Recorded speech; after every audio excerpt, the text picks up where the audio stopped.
ભુજની નરસિંહ મહેતા નગરની ગટર સમસ્યા હજુ કેળો મુકતી નથી।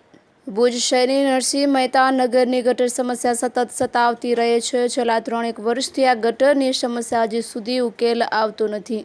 શહેરની નરસિંહ મહેતા નગરની શેરી નંબર 6માં ગટર ઉભરાય છે, છતાં તંત્ર દાદ આપતું નથી। વારંવાર ફરિયાદો પછી એક દિવસ ગટરની સમસ્યાનો ઉકેલ થાય છે, ફરી પાછું એ જ સમસ્યા પાછી થતી હોય છે। છેલ્લા 3 વર્ષથી આ સમસ્યા છે। નગરસેવકો બિલકુલ નિષ્ક્રિય રહે છે। નવી બોડી આવ્યા પછી પણ આ સમસ્યા પાછી ચાલુ રહી છે। છઠ્ઠી શેરીમાંથી ગટર ઉભરાય છે, તેના પાણી રઘુવંશી રોડના નાલા સુધી જાય છે અને અંદર ખાડામાં ભરાય છે, જેને કારણે ગંદકીનું પ્રમાણ વધી જાય છે, મચ્છરોનું પ્રમાણ વધી જાય છે અને રોગચાળો ફેલાવવાની પૂરેપૂરી દશક છે। ત્યારે વહેલી તકે આનું નિરાકરણ આવે તેવું નરસિંહ મહેતા નગરના નાગરિકની માંગ કરી રહ્યા છે। કે આ ગટર ઉભરાય છે એનું નિરાકરણ કરો। 4 દિવસ આવે છે, સળિયા ભરાવીને હાલ્યા જાય છે, પાછી ચાલુ થઈ જાય છે।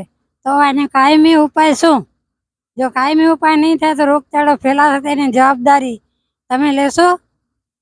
આ ગટરનું કામ થવું જોઈએ। ઘરમાં બેસાતો નથી, એટલું બધું પાણી આવે છે અને કોઈ નગરપાલિકાના સભ્યનો પેટનું પાણી પણ હાલતું નથી, કારણ કે એમને તકલીફ નથી ને।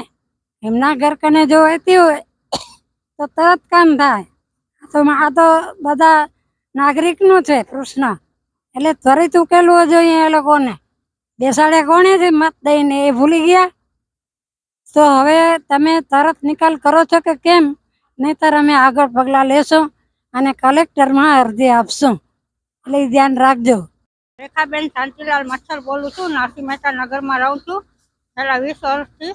અહીં કને 2 વર્ષથી તો ગટર એટલી બધી ઉભરાય છે ને કે અમારા ઘરમાં પણ અમે બેસી નથી શકતા અને મચ્છર તો એટલા બધા થઈ ગયા છે કે બારી બંધ કરીને બેસવું પડે છે અમને, અને ઘરમાં પણ બધા તાવ આવે છે।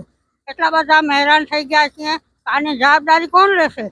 અને દરરોજ અમારા કુટુંબમાં, અમારા શેરીમાં બધા માંદા જ પડે છે। હવે અમે શું કરીએ? તમે જ્યારે વોટ લેવા આવો છો ત્યારે વોટ લઈને હાલ્યા જાઓ છો, બધા અમને વચન આપો છો કે અમે બધું કામ કરશું, પણ કાંઈ કામ નથી થતું। નથી અહીંયા સફાઈ થતી કે નથી અહીંયા ગટર થતી। ગટર ઘણી વખત કરવા આવે છે છતાં પણ કરતા નથી અને ચાલ્યા જાય છે। થોડુંક કરી સળિયા નાખીને હાલ્યા જાય। કેટલી વખત રજૂઆત કરીએ છીએ પણ થતું જ નથી। દર વખતે પાણી આવે છે ત્યારે આમ જ ગટર હોય છે અને એટલી વાસ આવે છે કે અમે આજુબાજુ કોઈ રહી ન શકતા, નથી કોઈ આવજા કરી શકતા। અહીંયા મંદિરો હતા, બધાય પણ દર્શન કરવા આવે છે, તેને પણ ગટરના પાણીમાંથી આવવું પડે છે। તે અમને પોતાને ખૂબ જ શરમ જેવું લાગે છે।